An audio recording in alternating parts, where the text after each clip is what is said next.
의장님, 광주 MBC에 오신 것을 환영합니다. 네, 반갑습니다. 반갑습니다.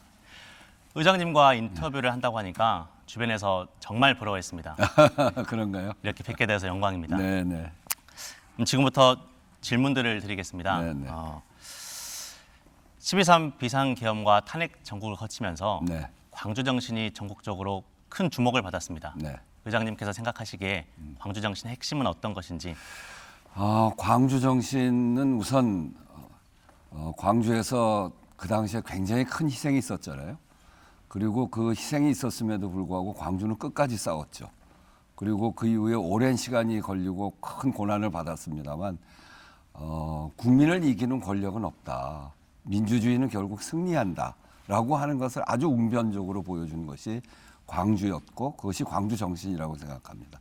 사실 이번에 12.3 비상계엄을 막을 수 있었던 것은 광주 5.18이 있었기 때문에 그런 희생을 다시 당하면 안 되지. 그리고 결국 국민을 이기는 권력은 없어. 민주주의는 반드시 승리할 거야. 이런 광주의 역사가 있었기 때문에 그 어려움, 이 군사적 물리력에 대항해서 싸울 수 있었고, 그리고 국민들이 국회를 지키고 국회의원들도 신속하게 국회로 모여서 비상계엄 해제 의결을 할 수 있었습니다. 5.18이 없었으면 12.3도 없었다. 그것이 바로 광주 정신이고 광주 정신의 완성태가 12.3 비상계엄을 해제하는 것으로 우리 국민들에게 드러났다 이렇게 생각합니다. 예. 그런 광주 정신을 이제 헌법 전문에 수록하자는 논의가 꽤 오랫동안 진행됐습니다. 네. 의장님께서도 최근 개회사에서 개헌을 언급하시기도 하셨는데요. 네. 현재 개헌을 위해서는 어떤 과정들이 좀 남아 있습니까? 네, 개헌을 해 나가는 데 있어서 이번 비상계엄이라고 하는 게 우리 헌법이 민주주의를 지키는 아주 중요한 기제입니다만 그 헌법이 빈틈이 있었다. 비상계엄을 하는 것을 막지를 못했잖아요.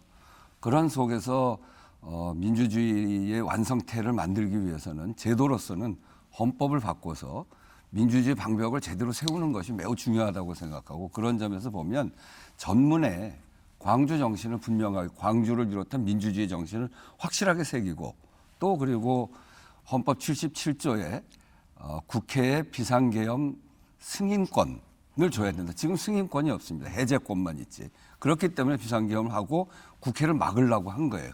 회의를 못하게. 그런 점에서 개헌이 꼭 필요한데 개헌을 하기 위해서는 반드시 그 먼저 필요한 게 국민투표법을 개정해야 됩니다. 이 공직선거법, 그러니까 이 국민투표를 따로 하기에는 이게 과반 이상의 참여가 필요하기 때문에 쉽지 않고요. 그래서 지방선거랑 같이 해야 되는데 공직선거법과 국민투표법에 차이가 있는 것들이 있어요. 그러니까 재외국민투표에서도 문제가 있고 투표 연령에도 문제가 있고 그리고 사전투표 문제도 있거든요. 그래서 이미 11년 전에 이 국민투표법에 대해서는 헌법재판소에서 이거는 헌법 불합치다. 그래서 판결했기 때문에 국민투표법이 지금 없는 셈입니다. 그렇기 때문에 국민투표법을 개정해서 공직선거법과 맞춰줘야 되는데 그것을 2월 중으로는 반드시 해내야 됩니다.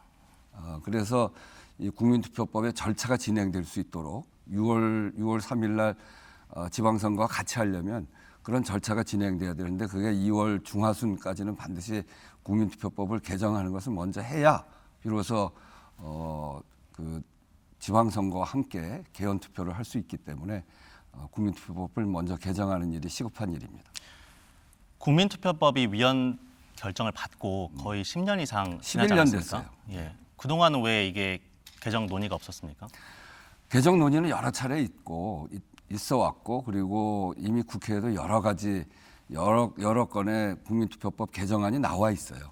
근데 개헌에 대해서 논의는 있었습니다만 개헌을 실질적으로 지난 39년 동안 하지 못했잖아요.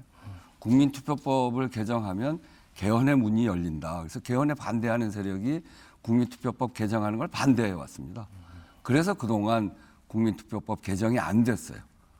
그래서 국민투표법이 11년째 이렇게 아무런 역할을 못하고 있는데 국민투표법은 단지 개헌의 문제뿐만이 아니라 우리 사회 아주 중요한 문제들을 국민들의 의사를 물어야 될 때 그때 국민투표법이 필요하거든요. 그래서 그런 점에서 국민투표법을 해야 되는데 아직도 고치고 있지 못한 거는 국회가 자기의 역할을 제대로 하고 있지 않은 것이다. 저는 그렇게 말씀드립니다. 국민투표법이 개정이 돼야 개헌이 할 수 있는 거군요. 그렇죠. 예. 그러니까 국민투표법이 개정이 돼서 국민투표를 할 수 있는 재외국민 투표를 할 수 있도록 여러 가지 조치들을 취해 나가야 될 거 아닙니까? 그런 조치들을 취하려면 그게 이제 몇 달 걸리는 거예요. 그래서 절차를 제대로 완성하기 위해서는 국민투표법이 최소한 2월 중하순까지는 통과가 돼야 중앙선거관리위원회에서 선거관리를 해 나갈 수 있는 그런 상황이어서 지금 개헌을 하기 위해서도 그렇습니다만 이게 되지 않으면 개헌을 할 수가 없는 그런 상황이죠. 이게 사실은 개헌과 관련해서 그동안 내란 극복이 먼저다. 개헌 논의를 왜 하냐? 지금 내란 극복을 먼저 해야지. 이런 주장들이 세게 있었기 때문에 개헌 얘기를 제대로 하질 못했습니다. 그렇지만 이번 2월 19일 윤석열 전 대통령에 대한 1심 재판이 있잖아요. 그러니까 내란 사건에 대한 1심 재판이 끝나면 그런 내란 극복이 먼저다라고 하는 주장이 좀 약화될 가능성이 있죠. 1심 재판이 끝나는 거니까. 예. 그런 점에서 개헌을 할 수 있는 조건, 그런 사회적 분위기가 만들어질 가능성이 매우 큽니다.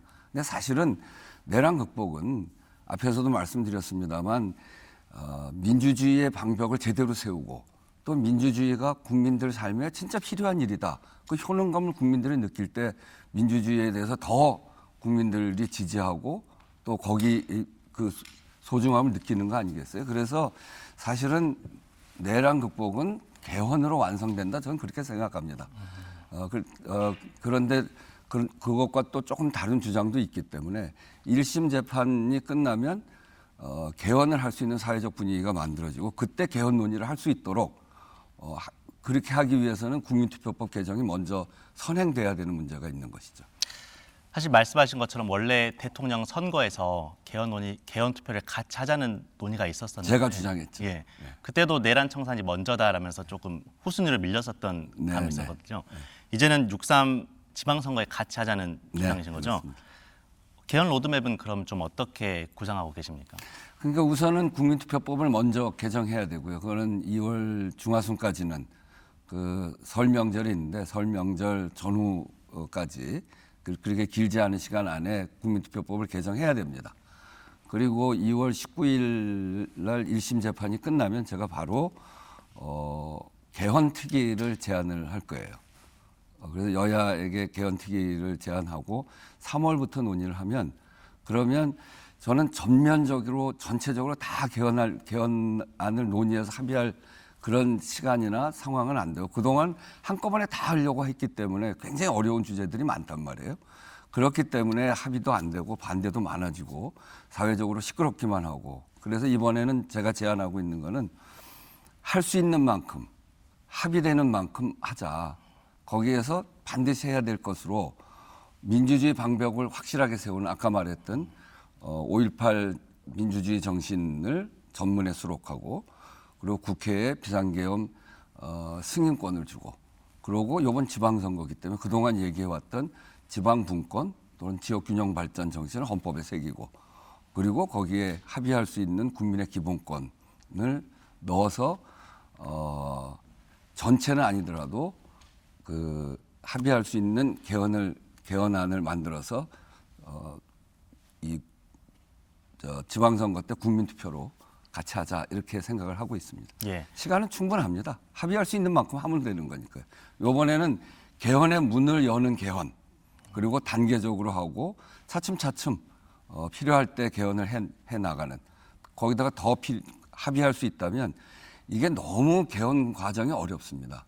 그래서 이것을 연성으로 개헌을 좀 쉽게 할 수 있도록 하는 그런 절차법에도 합의할 수 있으면 그것까지 함께 처리했으면 좋겠다는 생각을 가지고 있죠. 예. 그 개헌 자체 5.18 정신을 헌법 전문에 수록하는 것 자체는 여야 간에 이견이 없지 않습니까? 지금까지 이견이 없죠. 예. 네.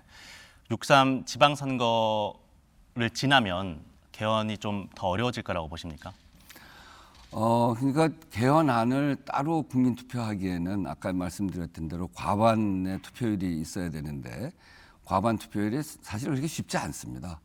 우리가 지방선거 할 때도 과반 안 될 경우도 과거에 보면 좀 있었고 그래서 큰 투표하고 같이 붙여서 해야 되거든요. 다음 선거, 이번 지방선거 말고 다음 선거는 이제 총선거가 될 텐데 총선거는 개헌의 유불리에 대해서 국회의원들이 더 민감할 수 있죠. 그러면 개헌을 하자는 주장에 대해서 더 민감하게 볼 것이고 또 조금 불리하다고 싶으면 반대 주장이 더 강해질 거고 그래서 이해관계가 좀 적은 지방선거에서 우선 개헌의 문을 열면 다음 개헌하기가 좀 쉬워질 텐데 이번에 못 열면 다음 국회의원 선거, 총선거 때는 지금보다 조금 더 어려워지는 조건이 되지 않을까 저는 그렇게 생각합니다. 예.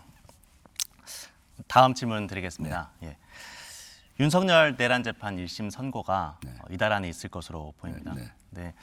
내란 관련자에 대해서는 사면을 하지 말자, 제한하자 이런 법안도 발의가 됐고요. 또 그게 또 위헌이라는 주장도 만만치가 않습니다. 이 부분은 좀 어떻게 보고 계십니까?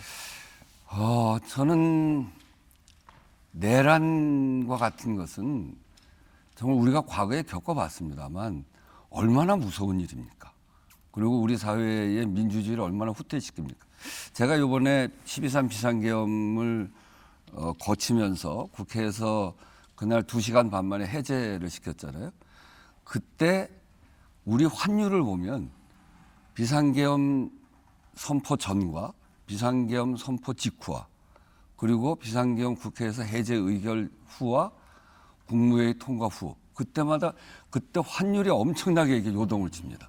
그거는 비상계엄을 세계인들의 눈으로 바라보면 굉장히 불안정해지는 사회거든요. 한편으로는 국민을 굉장히 위험에 빠뜨리고 민주주의를 후퇴시키고 또 세계 다른 나라에서 보면 우리의 정치적 불안정성이 경제적 불안정성으로 직결되는 거거든요. 굉장히 위험하고 나라를 후퇴시키는 일이기 때문에 절대로 있어서는 안 된다. 그렇게 해나가기 위해서는 민주주의 제도의 방벽도 제대로 세워야 되지만 그 불법적인 비상계엄을 한 세력들에 대해서는 정말 다시는 그런 생각을 하지 못하도록 엄단할 필요가 있습니다. 엄단하고 나서 지난번처럼 바로 몇 개월 안 돼서 풀어주면 그 정말 재판한 사람들도 좀 이상해지는 거고 국민들의 분노도 좀 이상해지는 거 아니겠어요? 그리고 엄단하자고 했던 사회적 분위기에도 찬물을 끼얹는 것이고 그렇기 때문에 이번에는 정말로 이 비상계엄, 내란 이런 일을 한 사람들에게 대해서는 그 책임을 확실하게 묻는다는 의미에서라도 사면한다거나 그런 것은 원천적으로 봉쇄하는 게 저는 맞다고 생각합니다. 예. 탄핵 이후에 다시는 내란이 발생되지 않도록 하자는 그런 사회 구조를 고치자는 대개혁 논의가 되게 크게 일었습니다. 그래서 이 내란 청산 혹은 사회 대개혁이 현재 어느 정도까지 왔다고 보시는지 어떻게 평가하십니까? 그러니까 이제 그게 새로운 정부가 들어서서 그 나라를 안정시키고 또 그리고 새로운 성장 동력을 만들고 그리고 민주적인 제도를 확립하고 이런 일들이 지금 활발하게 진행이 되고 있죠. 국회에서도 그런 논의와 또 법안 처리와 이런 것들을 활발하게 하고 있는데 그것과 함께 또 하나는 국민들이 이 민주주의의 효능감 그걸 제대로 느껴야 됩니다. 사법개혁, 언론개혁 매우 필요한 일이지만 또 하나는 국민들이 민주주의가 되니까 내 삶이 나아지는구나. 그리고 민주주의가 내가 먹고 사는 일에 도움이 되나? 이런 일들에 민주주의 하면 도움이 돼. 이런 느낌이 오기 시작하면 민주주의가 단단해지는 거 아니겠습니까? 그런 거를 위해서 사회 대개혁을 하자고 하는 것이고 정치적 민주주의, 사회경제적 민주주의를 이번에 확고하게 앞당겨야 된다. 확실하게 자리를 잡아야 된다. 그런 점에서 사회 대개혁이 필요한 것인데 이런 것들의 근간은 어디에서 오냐? 바로 헌법에서 옵니다. 법의 근간은 헌법이지 않습니까? 그래서 헌법에 그동안 제대로 되지 못한 그 부족했던 시대가 크게 변했음에도 불구하고 39년 동안 이 헌법이 바뀌지 않음으로 해서 그 39년 전의 사회는 어떤 사회냐면 하나씩만 더 나와도 한반도는 초만원이라는 구호가 사회적으로 지배할 때예요. 지금은 AI를 이야기하는데 핸드폰은커녕이고 삐삐도 없을 때 그 대부분의 젊은 분들이 삐삐를 잘 모르는데 이렇게 저 신호 네. 오면은 뭐 예. 전화 온 것 같이 예. 그것도 없을 때 만들어진 헌법입니다. 저출산, 고령화, 기후위기 이런 문제들에 대해서 아무런 고려가 없을 때 지역 소멸까지 포함해서 아무런 고려가 없을 때 만들어진 헌법인데 이 큰 사회의 변화 이 속에서 이런 것들이 헌법에서 보장되어 있지 않기 때문에 국민의 기본권이 상당히 훼손되고 있는 게 사실입니다. 그런 점에서 사회 대개혁의 근본적인 해결책은 개헌을 통해서 완성이 된다 이렇게 생각하고 그런 점에서 아직 굉장히 많은 노력을 하고 있습니다만 개헌을 통한 우리 사회 대개혁 여기까지 나아가져야 된다 이렇게 말씀드립니다. 예. 드리고 싶은 질문들이 더 많이 남았는데 지금 시간이 이제 없다고. 아, 그렇습니까? 최근에 국회 개회사에서 가장 인상 깊게 들었던 부분이 민주주의 넘어 민주주의였습니다. 네. 민생 개혁을 이야기하시면서 그 말씀하셨는데 민주주의가 약간 목표, 지향점이라고 생각을 했었는데요. 그 너머의 민주주의를 또 말씀을 하셔서 그게 어떤 의미이셨는지 한번 말씀 부탁드립니다. 그러니까 우리가 지난 박근혜 정권을 한번 탄핵을 했잖아요. 그리고 새로운 정부를 세웠습니다. 그리고 새로운 정부를 통해서 이제 민주주의가 완성돼 가고 있다. 굉장히 크게 그 사회적인 기대가 높았죠. 근데 그 다음 정권이 윤석열 정권으로 넘어갔죠. 이게 왜 그렇게 됐냐? 민주주의를 확립해가는 과정은 하나는 제도적인 민주주의를 확립하는 것이 반드시 필요하죠. 그래서 과거에 잘못된 일들 그리고 우리 소위 민주적인 기본 질서를 제대로 세우는 일이 굉장히 중요한 일이어서 그걸 한편으로 해야 됩니다만 아까도 얘기했지만 국민들이 내가 일한 만큼의 대가를 제대로 받을 수 있는 사회인가? 민주주의가 내 삶을 보장해 줄 수 있나? 민주주의가 내가 먹고 사는 문제에 도움이 되나? 이런 질문에 대해서 국민들이 그렇다 이렇게 대답하면 민주주의를 얼마나 절실하고 소중하게 여기겠습니까? 근데 그렇게 해서 새로운 정부를 세웠는데 그 정부가 이런 문제 민주주의가 내 삶의 문제를 해결해 줄 수 있는가에 대해서 응답을 제대로 못했다고 생각해요. 그래서 신뢰를 잃게 되고 정권이 다른 데로 넘어가게 된 거죠. 그걸 보면서 우리가 뼈아픈 경험을 한 겁니다. 제도로서의 민주주의도 중요하고 더 나아가서 국민의 삶의 문제, 사회경제적 민주주의 이것까지 완성되지 않으면 안 된다. 민주적인 제도는 사회경제적 민주주의까지 불공정, 불평등, 일한 만큼의 대가를 받는 사회, 억울한 꼴 당하지 않는 사회 이렇게 만들지 않으면 제도적 민주주의는 사상두각일 수 있다라고 하는 걸 우리가 경험했어요. 그래서 저는 그것을 민주주의 너머에 있는 민주주의, 정치적 민주주의를 넘어서 사회경제적 민주주의까지 나아가야 된다. 불공정, 불평등한 이런 문제들을 극복해낼 수 있는 사회 대개혁이 필요하다라고 하는 걸 얘기한 겁니다. 더 확장시키신 거군요. 어떻게 보면 네, 민주주의 그렇습니다. 개념을. 예. 또 다른 질문 드리겠습니다. 네. 최근에 지역에서는 이 행정통합 이슈가 네. 굉장히 뜨겁습니다. 네. 특히 청사 위치 혹은 명칭을 두고서도 지역 간에 좀 갈등이 있는데요. 이런 갈등들을 좀 어떻게 중재하고 풀어나가야 된다고 보십니까? 우선은 이제 그 지역 통합 문제 그건 매우 중요한 접근입니다.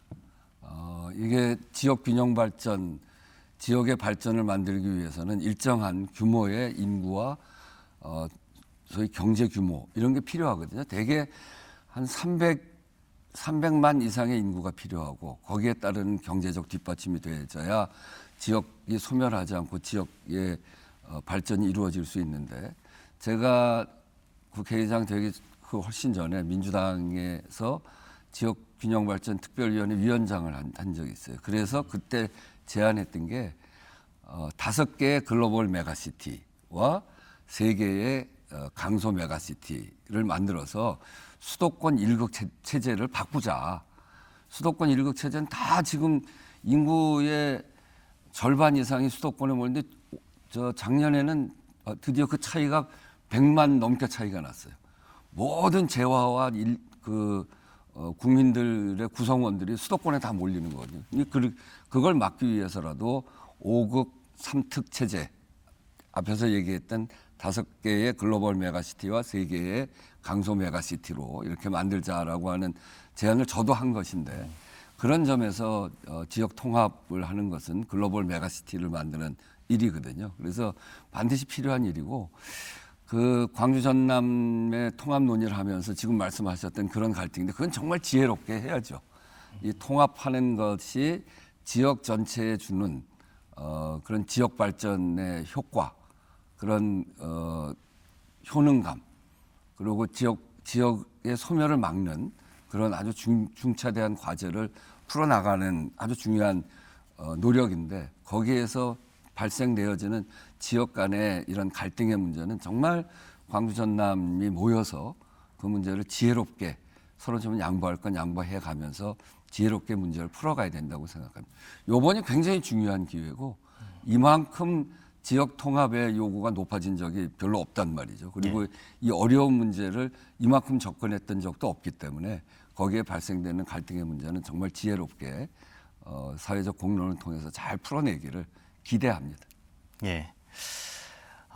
아직 이제 임기가 좀 남으셨습니다만은 그동안 재임 기간 동안 가장 의미 있게 평가하는 성과, 혹은 좀 아쉬웠던 점이 있으십니까?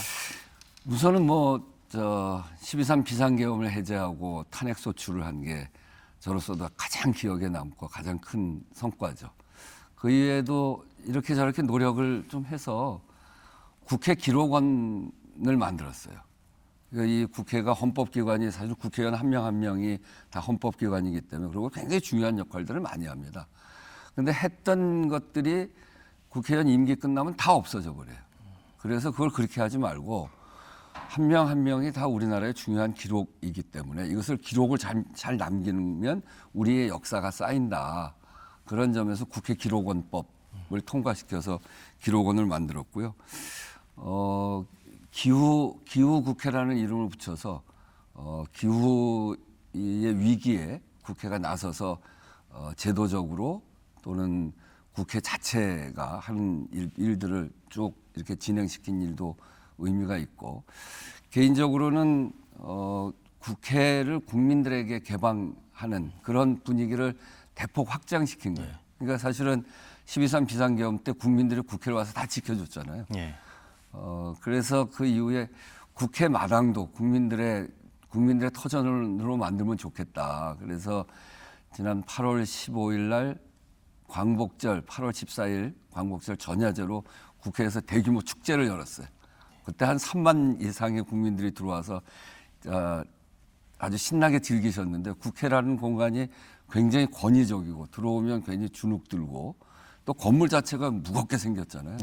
근데 그 건물 자체를 이 축제의 배경 무대로 만들고, 거기에 미디어 파사를 쏘고 국민들 한 3만여 명이 들어와서 그걸 다 방송으로 하면서 정말 큰 축제를 만들어낸 거는 국회의 불필요한 권위를 낮춰서 국민의 눈높이로 가게 하기 위한 노력이 일환이었는데, 이런 것들이 입법 박람회와 그런 그 이후에 이런 일들을 하면서 국회의 권위를 낮추는 그런 일들을 쭉 해왔고, 그것은 결국은 가면 저는 국회 담장 허물었으면 좋겠어요.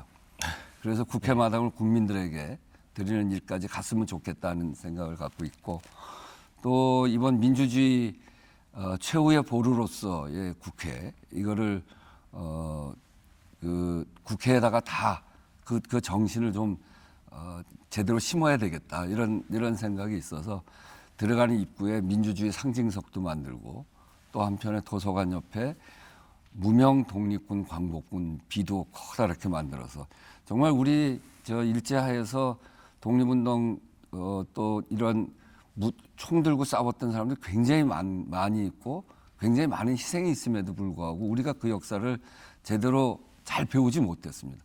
무장투쟁의 역사를 국민들한테 잘 알리지 않았어요. 그런데 사실은 그런 역사의 흐름이 위기 때마다 위기 극복을 해내는 우리 국민들의 DNA 때문에 다 만들어진 거 아니겠어요?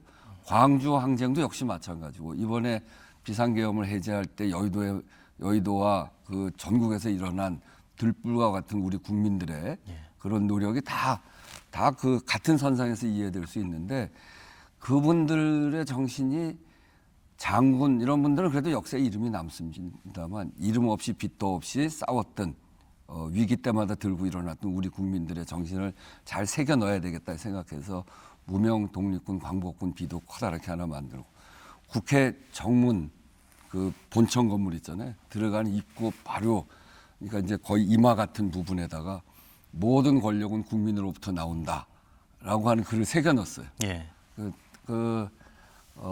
뭐 어디 저 다른 나라를 가봐도 국가의 상징적인 건물에다가는 그 건물의 정신을 새겨 넣는 경우가 많거든요. 우리 국회도 이제 새겨 넣자 그렇게 생각해서 우리 헌법 1조 2항에 있는 모든 권력은 국민으로부터 나온다는 글을 새겨 넣고 그래서 국회가 민주주의 최후의 보루로서 늘 각성하고 이런 비상계엄과 같은 일은 국민들과 함께 막아내고 그리고 진짜 아까도 얘기했지만 민주주의 너머의 민주주의까지 완성하는 모든 권력은 국민으로부터 나온다는 정신을 실현하는 그런 장으로 되어가기 위한 그런 일들을 하나하나 추진해 왔는데 그건 굉장히 보람이고요. 예. 아쉬운 일은 아직 개헌을 못했다는 게 좀 아쉽습니다. 빨리 해야죠, 그걸. 예. 최근에 저도 국회 다녀왔는데 그때 그 한글로 표시돼 있었던 게 예. 없었던 것 같은데 생긴 것 같더라고요. 지난 예. 12월 3일 날 새겨 넣었습니다. 이제 마지막 질문 드리겠습니다. 오늘 5월 달에 임기가 만료신 것으로 알고 있습니다. 네. 계획대로 된다면 6.3 지방선거에서 통합특별시장이 선출되고요. 네. 8월 달에는 민주당 전당대회도 있습니다. 네.